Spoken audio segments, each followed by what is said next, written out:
भगत सिंह 28 सितंबर 1907, 23 मार्च 1931 भारत के सबसे महान स्वतंत्रता सेनानी और क्रांतिकारी थे। उनका जन्म पंजाब के बंगा गांव में हुआ। भगत सिंह का परिवार स्वतंत्रता संग्राम में सक्रिय था। उनके पिता और चाचा स्वतंत्र क्रांतिकारी थे, जिन्होंने उनके जीवन पर गहरा प्रभाव डाला। बचपन से ही भगत सिंह को स्वतंत्रता और देशभक्ति की भावना ने प्रेरित किया। उन्होंने अत्याचार और अन्याय को देखा और यह प्रतिज्ञा की कि वो अपने जीवन का उद्देश्य भारत की स्वतंत्रता के लिए समर्पित करेंगे। बचपन से ही उनके मन में ब्रिटिश शासन के खिलाफ क्रांतिकारी विचार पनपने लगे थे। पढ़ाई के दौरान उन्होंने अंग्रेजों की नीतियों और भारतीय जनता के दुख दर्द को नजदीक से देखा। इस समय में उनके अंदर क्रांति और देशभक्ति के विचार और प्रबल हो गए। वे महात्मा गांधी के अहिंसात्मक आंदोलनों के समर्थन में तो थे, लेकिन उनका व्यक्तिगत दृष्टिकोण क्रांतिकारी और निडर था।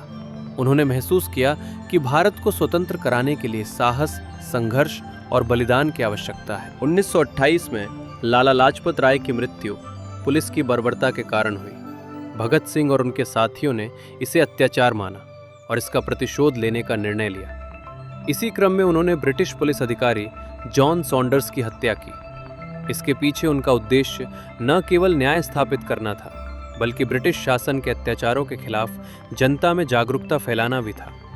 इसके बाद 1929 में भगत सिंह और उनके साथी बटुकेश्वर दत्त ने ब्रिटिश संसद में बम फेंका। इस बम का उद्देश्य किसी को हानि पहुंचाना नहीं था, बल्कि ये क्रांति का संदेश था और जनता को ब्रिटिश अत्याचार के प्रति जागरूक करना था। जेल में रहते हुए भगत सिंह ने कई लेख और पत्र लिखे। उन्होंने युवाओं को देशभक्ति और क्रांतिकारी विचारों के प्रति जागरूक किया। उनके विचारों में ये स्पष्ट था कि स्वतंत्रता केवल अहिंसा या प्रार्थना से नहीं, बल्कि साहस, संघर्ष और बलिदान से प्राप्त की जा सकती है। उन्होंने अपने पत्रों में युवाओं से अपील की कि वे अपने देश के लिए निडर बने और अन्याय के खिलाफ आवाज उठाएं। जेल में बिताया गया समय उनके विचारों को और परिपक्व बनाता गया और उनकी लोकप्रियता पूरे भारत में बढ़ती गई। भगत सिंह, राजगुरु और सुखदेव को ब्रिटिश सरकार ने फांसी की सजा सुनाई। 23 मार्च 1931 को तीनों ने अपने प्राण देश की आज़ादी के लिए न्योछावर कर दिए। उनकी शहादत ने पूरे भारत में स्वतंत्रता आंदोलन को नई ऊर्जा दी और युवाओं में क्रांति की भावना को प्रबल किया।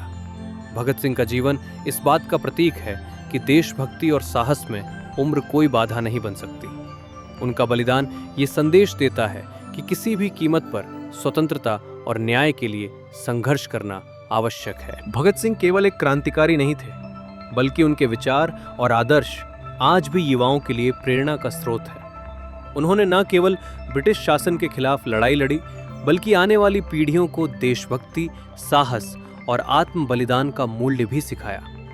उनका जीवन ये दिखाता है कि एक व्यक्ति की निडरता और संघर्ष पूरी पीढ़ियों को प्रभावित कर सकती है। उनकी शहादत ने ये स्पष्ट किया कि स्वतंत्रता केवल संघर्ष और बलिदान से ही प्राप्त की जा सकती है। आज भी भगत सिंह को शहीद आजम के रूप में याद किया जाता है। उनके आदर्श, उनके विचार और उनका साहस हमें प्रेरित करते हैं कि हम अपने कर्तव्यों और न्याय के लिए कभी भी पीछे ना हटें। उनका जीवन युवाओं को ये सिखाता है कि देशभक्ति केवल शब्दों में नहीं, बल्कि कर्म और बलिदान में होती है। भगत सिंह का संघर्ष और उनकी शहादत भारतीय स्वतंत्रता संग्राम का अमूल्य हिस्सा है और हमेशा हमारे लिए प्रेरणा का स्रोत रहेगा। भगत सिंह का व्यक्तित्व न केवल क्रांति का प्रतीक है, बल्कि ये हमारे लिए ये संदेश भी है कि समाज में अन्याय और अत्याचार के खिलाफ हमेशा आवाज उठाना आवश्यक है। उनका साहस, उनकी दूरदर्शिता और उनकी निडरता आज भी हमें याद दिलाती है कि देश और न्याय के लिए अपने प्राणों की आहुति देना सर्वोच्च धर्म है। इस प्रकार भगत सिंह का जीवन और उनका बलिदान हमेशा अमर रहे। अगर आपको ये वीडियो पसंद आए तो लाइक करें और ऐसे वीडियो देखने के लिए चैनल को सब्सक्राइब करें।